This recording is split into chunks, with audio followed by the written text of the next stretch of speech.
And for more now, I'm joined by CBSN political contributor Caitlin Huey-Burns. Caitlin, always good to see you. Good to see you, Let's go ahead and start with Michael Flynn. Clearly, it is the top of discussion across many platforms here.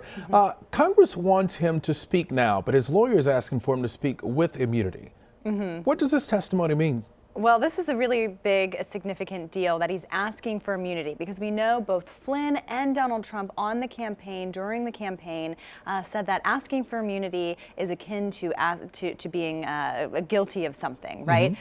So the Department of Justice would have to grant immunity. The heads of the intelligence community so far are saying, let's wait a minute, a little bit. It's not clear what exactly Michael Flynn wants to say, but he says that he has a story to tell. Obviously, Michael Flynn is at the center of this investigation.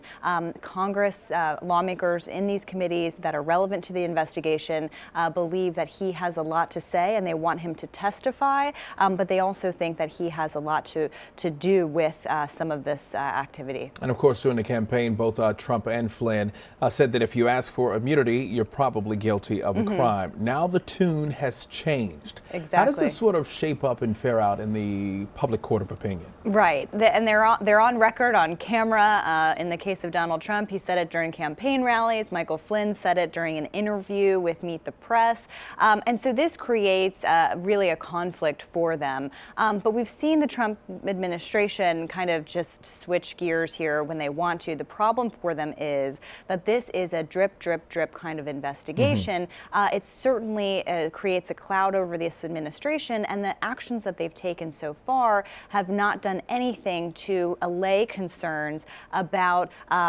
possible allegations of collusion, which the FBI is looking into, as well as the intelligence committees, and also this idea of Russian meddling in the election and continuing to meddle in future elections. The Intelligence Committee chairs made sure to make it clear to Americans that the Russians are meddling right now in elections in Europe, and that's significant. Yeah, it is significant. Speaking of the investigation, the Democrats want Chairman Devin Nunes to step down. He has refused to recuse himself. Sort of, what does it mean for the investigation going forward? Well, on the House side, the investigation is really kind of at a standstill, although you have the ranking member Adam Schiff saying they want to keep going with this. The politics make it very difficult for them to continue this in a bipartisan, nonpartisan way. And so the Senate committee has now kind of taken over. They have tried to show the chairman Burr from North Carolina and the vice chair Warner from Virginia, Democrat, have said, look, we're working together on this. We're sharing information with each other. We have confidence in each other to carry this investigation forward. So they are trying to keep it in the congressional committees. Meanwhile, you have lots of Democrats calling for an independent commission to look into this so that the politics is removed. But all eyes are on the Senate right now. All right. The Trump administration continues to push their claim that President Obama wiretapped the tower. Clearly, there's no evidence supporting that. What does this mean going forward, especially with this whole claim and sort of the credibility of the Trump administration? Right. Well, when the House Intel Chairman Devin Nunes went to the White House to brief him on information that he had that showed that Trump associates were kind of collected in incidental data collection, which is completely legal, he created another cloud over this. And so the president was trying to say that this vindicated him, which it did not. And the chairman has said that the wiretapping did not happen. So you're kind of in this whole maze of sorts to try to figure out what the president was talking about when he was talking about surveillance. And again, it goes to the question of what kind of distractions they are trying to set, and also the fact that they have no evidence for this claim. Remember, this claim was made several weeks ago, and all of these subsequent actions have taken place.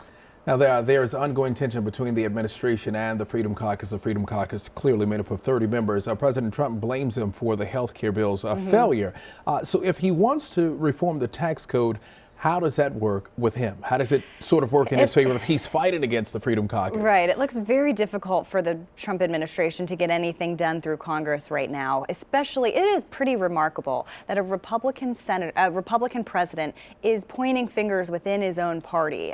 This kind of civil war within the Republican Party has been raging for several years now. There was thought that once a Republican president came in, kind of things would kind of get better for them and they'd be able to coalesce around policy.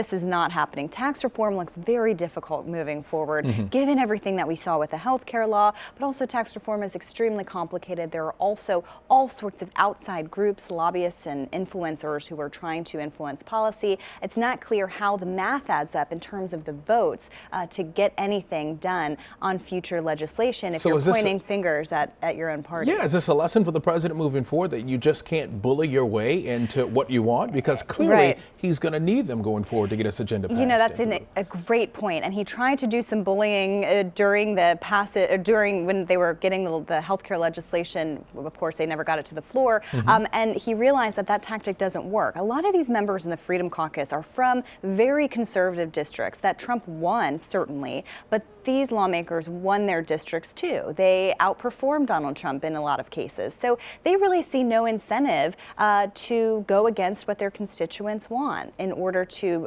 please this president. So you're going to have that tension here. And they're saying, look, we saved the president from what they said was a bad bill. And if you look at the public polling, it was very unpopular. All right, the vote, of course, is coming up for the Supreme Court Justice nominee Neil Gorsuch. 2 Democrats support him. What are the odds that Gorsuch will get the 60 votes that he needs moving forward? Well, the Democrats that are supporting him right now are Democrats from red states, Trump states. And so you're going to see kind of this coalition of sorts within the Democratic Party of senators up for re-election next year in states that Trump won. But those senators, Heitkamp from North Dakota and Manchin from West Virginia, aren't all that surprising. They still need several more to get on board to prevent a filibuster. But what you have, which is really interesting, is you have a Democratic base that doesn't want Democratic lawmakers to work with the president on anything. So they also want to stall this confirmation. It's really interesting to see that Democrats are seeing no incentive at this point to work with President Trump, given his low approval ratings, given everything that happened with the health care law. So the filibuster is being waged. The minority leader, Chuck Schumer, wants to go forward with this filibuster, stall this confirmation.